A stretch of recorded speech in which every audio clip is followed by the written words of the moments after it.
So guys, welcome to the men's class titled Different Calling. We have a very unique opportunity to hear from three of you and the story of God calling you at various times in your life. And so the reason we have three is because each of their stories is going to be different. And hopefully at some point in their stories, you hear God's voice speaking to you and meeting you where you're at. So I'm going to start off with a prayer, and then we are going to welcome up my friend Ronnie to kick things off. So Ronnie Carollos, he is from the slow ministry, not the fast ministry, but the San Luis Obispo ministry. After Ronnie, Isaac Roberts is joining us from Flagstaff, Arizona. Hey, how's the noise out of these speakers, by the way? Does it need to be louder? Okay. And lastly, from Lifeway, from USC, we have Jules. So in that order, you'll get to hear from these guys. So let's pray, and then Ronnie will join us up here. God, we thank you so much for this evening. God, thank you for the unique stories that you've given each one of us, the ways that you've walked with us, the ways that you've met us where we are at in our life, sometimes at our worst moments and sometimes at our best moments.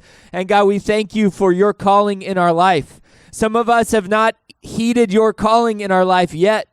Some of us have wondered, what is this life all about? And others, we're on the journey and we're still trying to hear your call in our life. So, Lord, I pray that through these men you would speak to each one of us, that we would hear your voice and not their own. God, that we would hear your calling in our life at this unique time in, October 2021. And, Lord, that your name would be honored tonight. We love you and pray these things in Jesus' name. Amen. I give you Ronnie. How's it going, men? Bro, all I'm saying is that if it was like a thumb wrestling competition, it would have been me. But alas. So yeah, like Dustin said, my name is Ronnie Carollos. I'm from the San Luis Obispo ministry, the 101 Christian Church, and it's growing. We baptized Lorenzo today, which is pretty awesome. But I would just ask that you keep us in your prayers. It's been an awesome time just trying to build up a campus ministry out there. So the first thing I wanted to get out of the way here is I want to let you guys know that I'm intimidated right now. I've never spoken to just a crowd of men, it's cool, but I'm not used to it. But I grew up in a house of women. My mom was there and I had two sisters. So I grew up really comfortable talking to girls, which has its benefits. But sometimes it's been difficult to connect with guys. But I wanted to touch on that a little bit because my dad was very much in and out of the picture when I was a kid. My dad left when I was about 8 years old. Him and my mom split, and he was kind of, like I said, very in and out. His love was very inconsistent. Luckily, I'm going to preface all of this by saying I think my dad and I have a good relationship with now. So I wanted to get that out of the way, but he did affect a lot of my early life. I was called very young to be the man of the house, which, has anyone here been called to be the man of the house? Yeah? Okay, awesome. It was hard to do because I didn't know what it meant to be a man. I was a boy. And I wasn't in any rush because I had, my teen years, I was fine. I was just selfish. I was just doing my thing, playing soccer. That was kind of it for me. Things changed pretty drastically in my sophomore year of high school. My dad entered into the fray again, and he wanted visitation rights with me and my sister. I'm going to fix this real quick. I don't usually fix the mic, and then, I just go the whole time, uncomfortable. But here we go.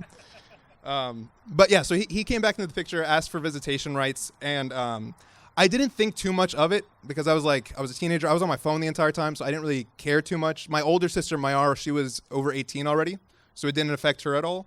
All of it kind of came down on my little sister, Tiana. She was 7 years old at the time, and she kind of got the brunt of it. She grew up in a really complicated way. She had a lot of health issues, among the more extreme ones. She just had a really severe peanut allergy, a tree nut allergy, which just made her really scared of going to different restaurants and trying new things. She had really bad asthma, so we had to keep a close eye on that. And even at the time, this is such a small thing, but for some reason it was huge at the time, was she had really bad car sickness. We couldn't drive more than 15, 20 minutes without her, feeling like she was going to throw up. And it was pretty concerning for us. And when visitation started, Tiana was kind of thrown into this, situation where she had to be with a dad that she hardly knew and who pushed her to do things that she was wildly uncomfortable with, like going on long drives for business trips or taking us to these amusement parks that she didn't want to go to, also that he could take a picture for the court. And it was just a really weird environment to be in. And it was frustrating for me because I was 14 and I was called to be some kind of hero to my sister. And I was selfish, but it was really humbling every single time we would kind of be on these car rides or we'd be in these difficult situations, and she would kind of rest on my shoulder to go to sleep. Or she would be trying to go to sleep at night and she would ask me to come into her room so that she could feel more comfortable. Like that's a big weight on anyone's shoulder. And I felt thoroughly insufficient to be the man that she thought I was. She felt like I was, some kind of hero to her, and I didn't see that in myself. My dad even on one occasion told me that I would never grow up to be a good man. And like from your father, that's it hits hard, right? So I thought this kind of took me into the rest of high school, where I was kind of in this position where, if I didn't feel like a man, I was going to try to find avenues where I could feel like a man. And in the world, that means I went through some really sinful stages of my life. Tried to find it in women and in pure relationships, in pornography, all of that. Like I was just trying to find something to make me feel like a man, and that was what the world was kind of selling to me. And it didn't. It didn't make me feel like a man. It made me feel like less of a man. It took more out of me than anything. And it put me into this really deep state of depression because I didn't get like validation from my family, from my mom or dad, and I didn't get validation from these random girls that I would try to get that validation from.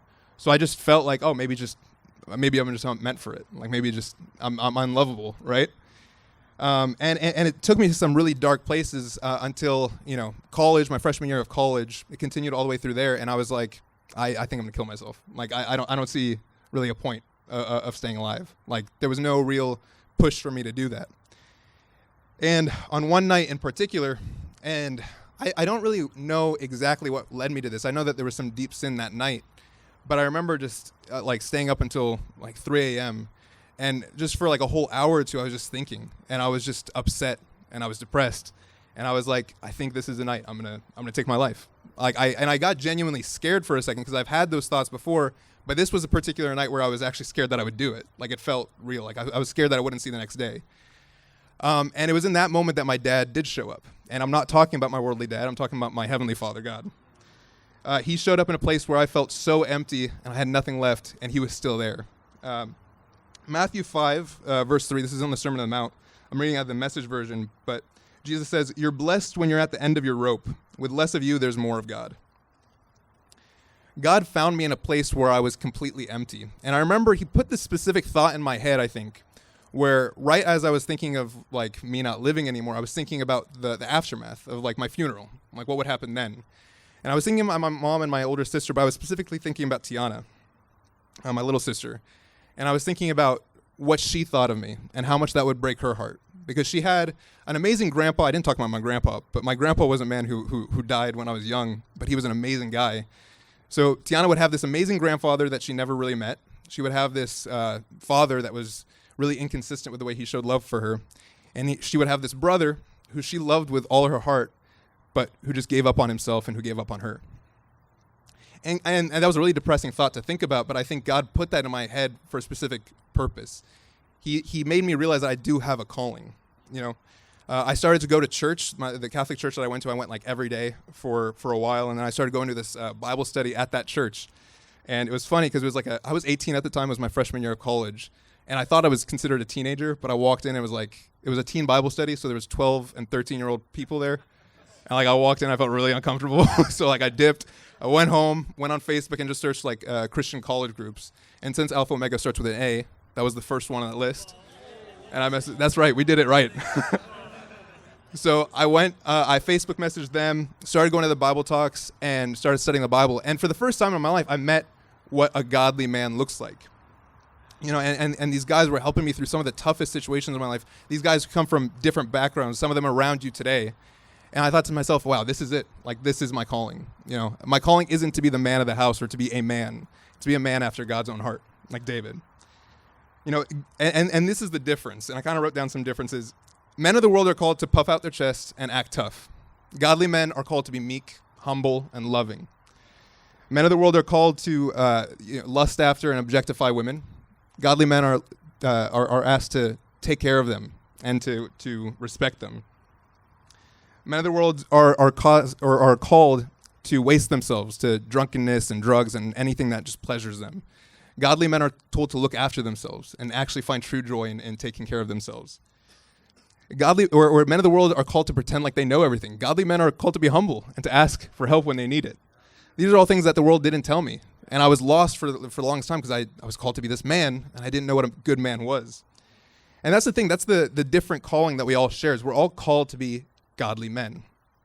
And it doesn't just affect us. 1 Timothy 4, verse 16, it talks about how we should watch our life and doctrine closely because it'll affect us and our hearers. Right? So since I got baptized in 2018, I'm proud of the man I've become. Like, obviously I'm not perfect.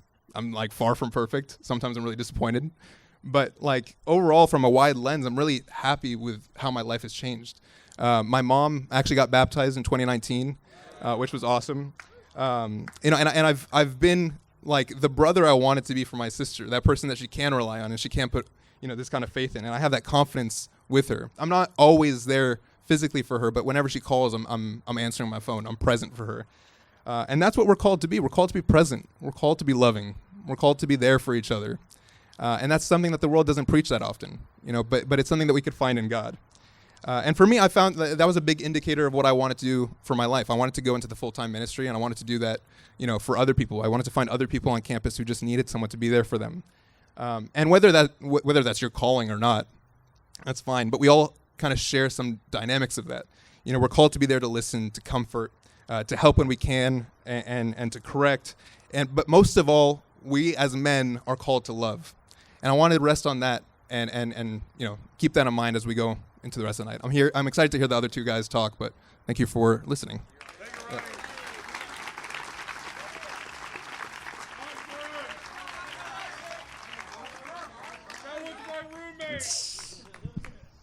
Cool. I'm gonna see if I can figure this out too. Okay. What's up, guys? Bear with me. It doesn't sound like my voice is like going out, but it definitely has been this whole weekend. So, cool. Well, my name is Isaac Roberts.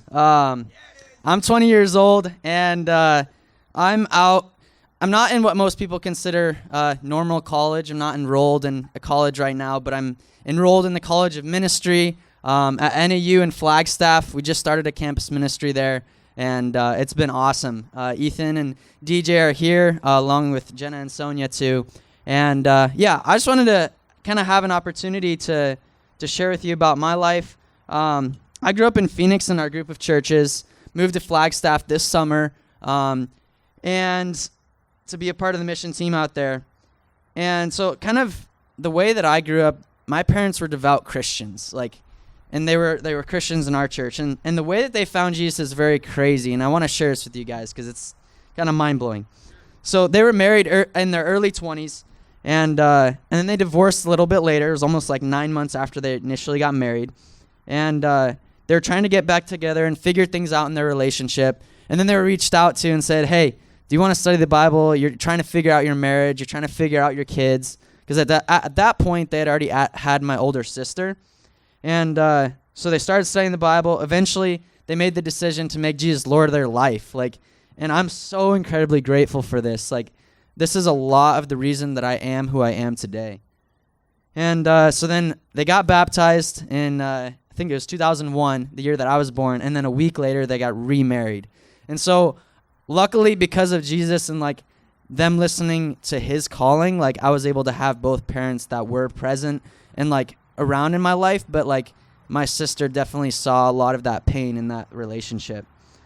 And so my journey developing as a young man, it started stuck between two sisters. An older sister who was often getting into all sorts of trouble, just making a lot of poor choices in her life. And my younger sister had epilepsy and higher-functioning autism.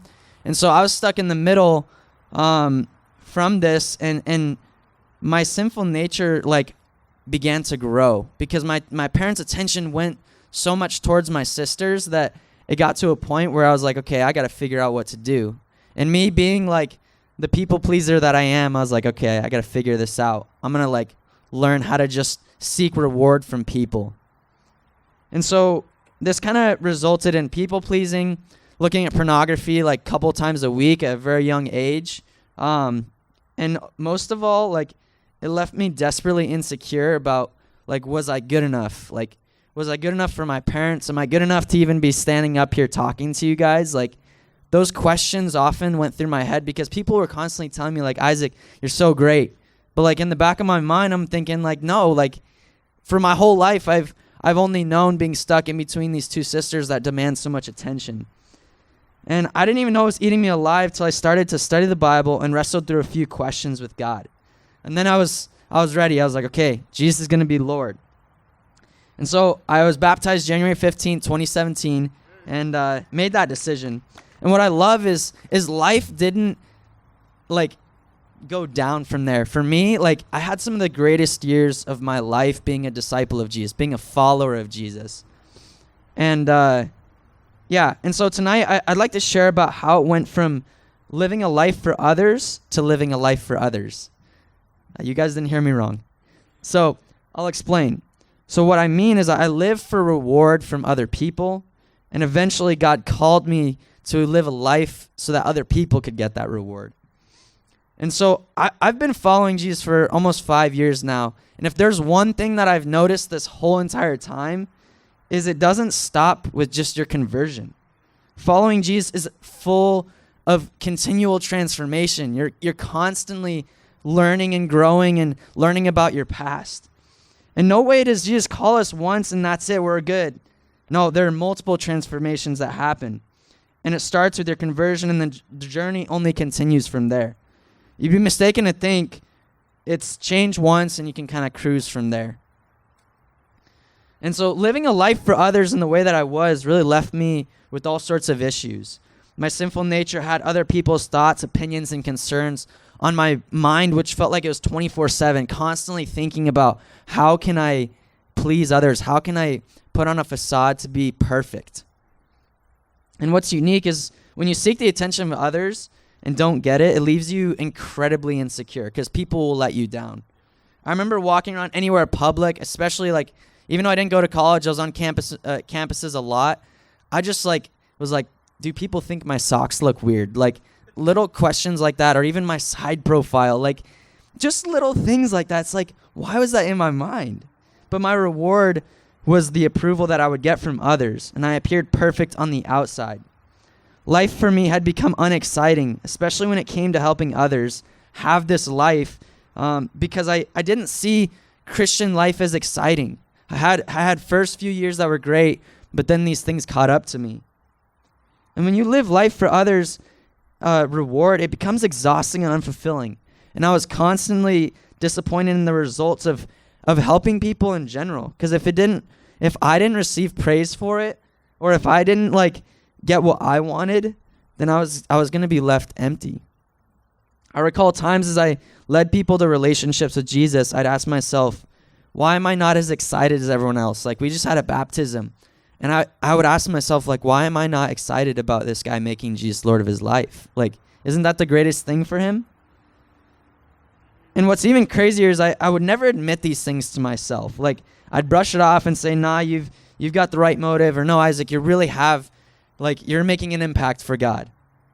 And this is crazy because this is not the mindset that a follower of Jesus is supposed to have. I was confused. I was broken. I was wondering, why is my walk with God so inconsistent? It relied on others in the worst way possible.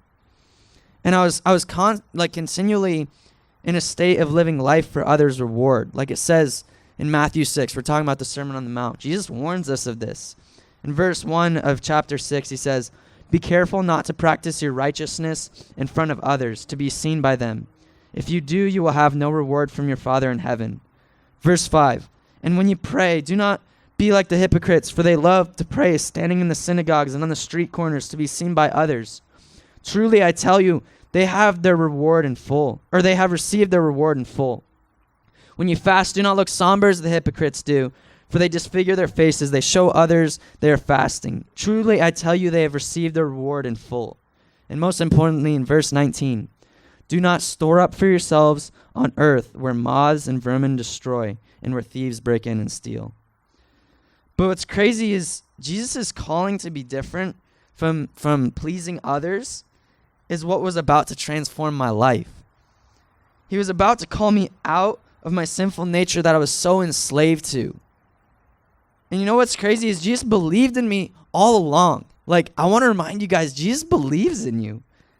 Just like I had to come to this realization when I became a Christian, it was happening again. Like, there was this transforming part happening again. I saw Jesus cared and wanted a fulfilling life for me by multiple men calling me out and putting it right in front of me. Specifically through a guy named Brian Shimon. He had a conversation that has shaped the last year and a half of following Jesus for me. I won't ever forget, I was getting some advice from him about something, and he paused for a little and said, Isaac, I can tell you're trying so hard to please others just by the way you talk. The very tone of my voice, like he saw literally straight through me. And what's unique about how he called me out is it was in the most loving way. Like, he didn't do it because he wanted to belittle me. He didn't do it because he didn't care for me. And I want to remind you guys, like, it's easy as guys to not deal with our past, to deal with our baggage, quote unquote.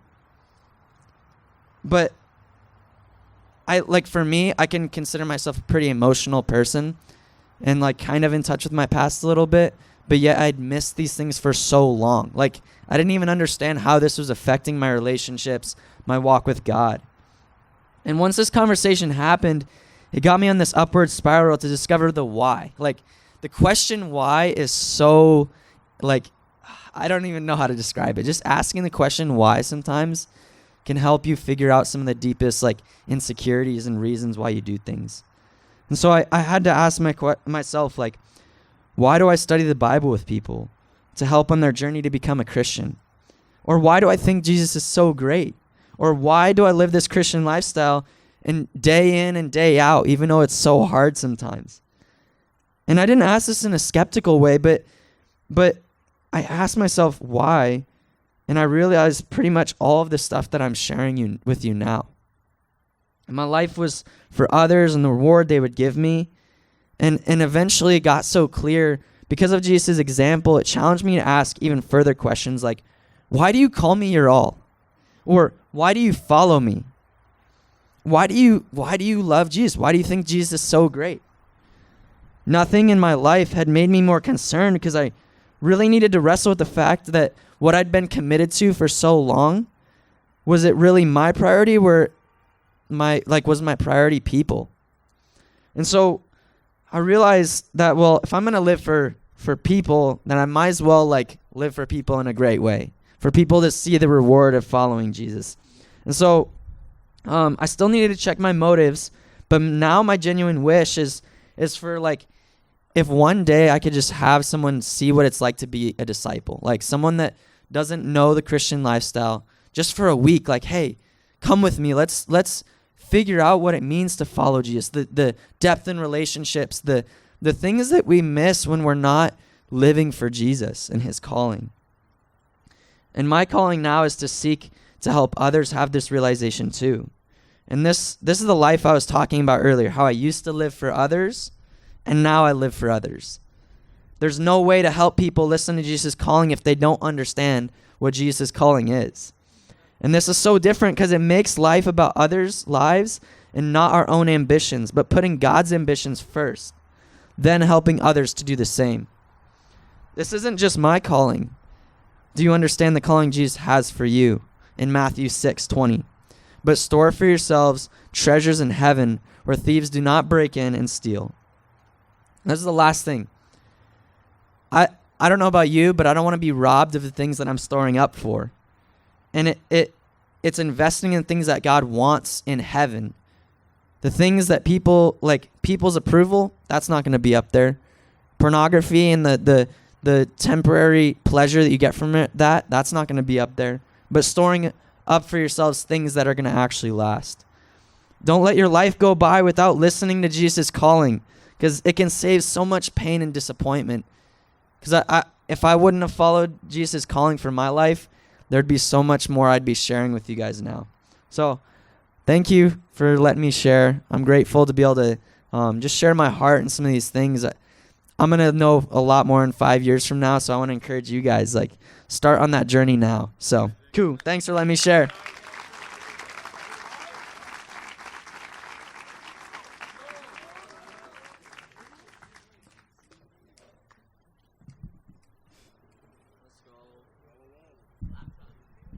right? Well, it was good, guys. And before I get started, okay, I think we're good. All right, before I get started, during my message, I'm going to talk about community, but I want to give a big shout out to my community. Like, if I'm being honest, throughout this whole week while I was preparing to, give the speech, I was really nervous and like kind of scared. But like every single day when you guys saw me, you guys looked at me, you guys were like, "Yo, Jules, you got this, bro." Just like look at me the whole time. We got you, and like I really appreciate you guys. So thank you so much. So. Yeah, hey everyone, how's it going? My name is Jules. I'm a senior at USC. Okay, I'm a senior at USC, and I'm really excited to share my story with you guys and how I answered the call. So, a little bit about me. I was born in Florida, down in Miami, and if I'm being honest, if Kyrie Irving stays unvaccinated, this might be our year. But yeah, I grew up in a very loving household. Went to church my whole life, but I didn't really go to church for church. I went to church for my friends so I can, play basketball, talk about Naruto, and like everything that didn't have to do with being, anything that didn't have to do with church, if that makes sense. I was, and I still am, really into tech. So I had really big dreams of, being the next Steve Jobs and starting my own tech company and like all the flame and glamour that comes with it. And I made every single decision in my life with that goal in mind, if that makes sense, which included going to USC. There's this really famous verse that I'm sure we all know. It's Jeremiah 29:11, which basically says that I know the plans, God has plans for you to prosper, all that stuff. And I read it and I was like, wow, God is going to make me rich. So coming into USC, I had really big dreams of graduating, getting a great job, having the time of my life going to parties on campus and around the city. I kind of had church in the back of my mind, but if I'm being honest with you guys, it wasn't really too high on my list. I quickly found myself in the cycle of like studying during the week, partying Friday to Saturday, trying to recover on Sunday. And yeah, that was my life. So during my first 2 semesters at SC, I would go really hard in my engineering classes, link up with the boys on Friday, get a whole bunch of drinks, party Friday to Saturday, recover on Sunday, maybe go to church if I woke up on time, and repeat. I just want to say partying at USC is very easy because we get free lifts, if that makes sense. So I had it really easy there, and I felt like, temptation was like always in my face, if that makes sense. And like, I honestly like let it get to me. So before the start of the spring semester, I was really tired, really exhausted, lived that whole life, for 2 semesters. And I went back home and I said, God, please give me a community, give me a group of people, give me a church, and I'll come.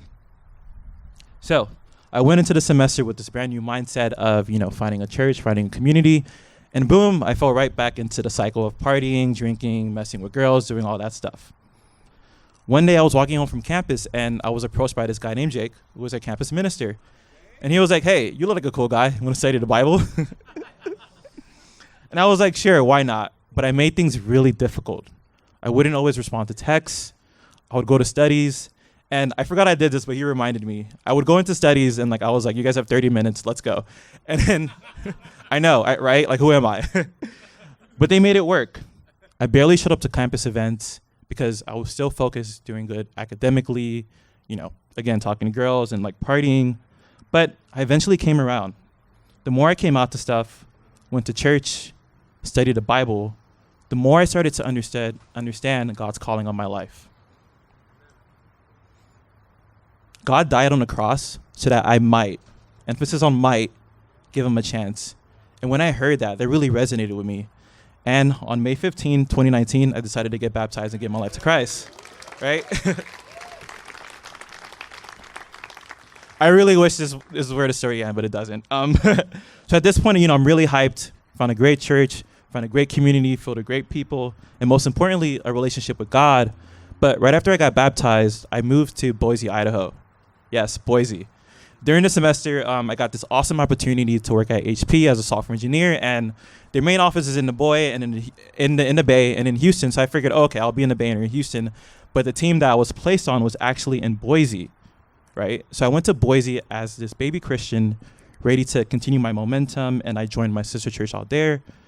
But I quickly realized that there weren't many college students a part of that church. I think the campus ministry over there was 2 people big, including myself.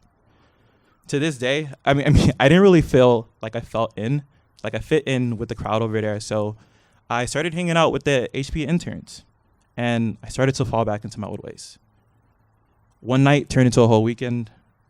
One drink turned into many more. Small moments with girls turned into one night stands, and I was back in the cycle. And it's pretty much lasted until I came back into LA. So I came back to LA and I picked up where I left off, started going to campus events and to church. And again, I didn't really tell anyone what happened.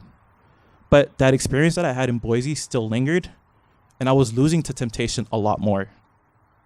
One random night after midweek, one of the brothers in the ministry came up to me. We weren't really that close, but we kind of talked. And he was like, hey, I'm going through some stuff.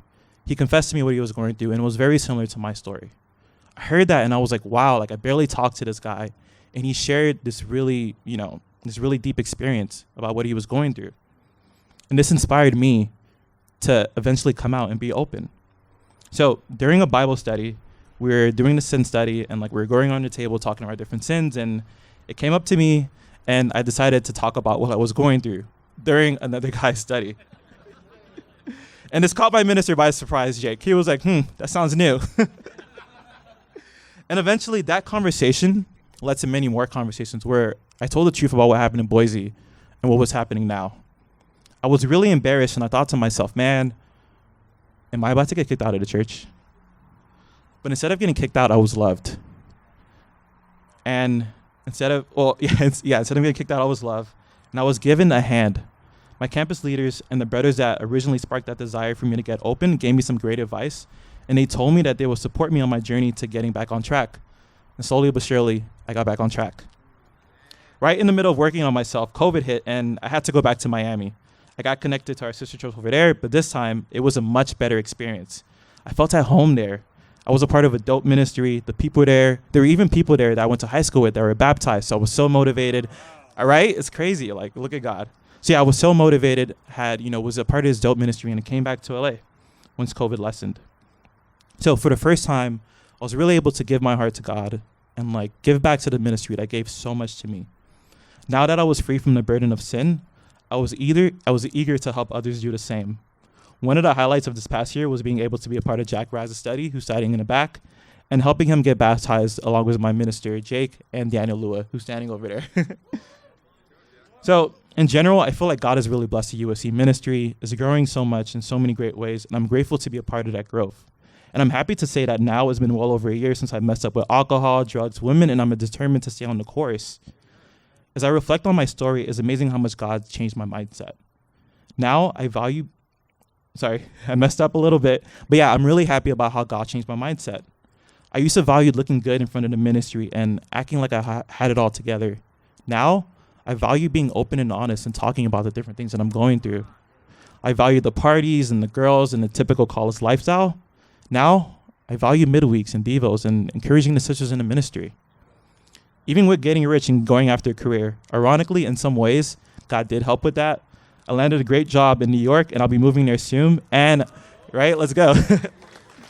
And I'm sure the money will be nice, but now I value using that to progress God's kingdom. I want to close out by reading a passage from Matthew 6. It's been quoting a lot, so you guys are going to hear it again. But Matthew 6, starting at verse 19, says, "Do not store for yourself treasures on earth, where moths and vermin destroy, and where thieves break and steal. But store up for yourself treasures in heaven, where moths and vermin do not destroy, and where thieves do not break and steal. For where your treasure is, your heart is also." Reading this verse reminds me that my number one goal should always be to value what God wants and not what the world wants. Because everything we have here on earth can be gone in an instant. And honestly, a lot of the times it's not fulfilling and it leaves you feeling empty. But the treasures you store up in heaven will always be there for you, and it will bring you absolute joy. I'm really happy I answered God's call to value what is truly important now and not what the world thinks is important. So if my story related to you in any way, I want to urge you to 1, value righteousness and pursue God over the parties and the girls. 2, value honesty and getting open about sin no matter how much it sucks. And 3, value in the church and using your career and gifts to build up the kingdom. Thank you so much, guys, and that's my story.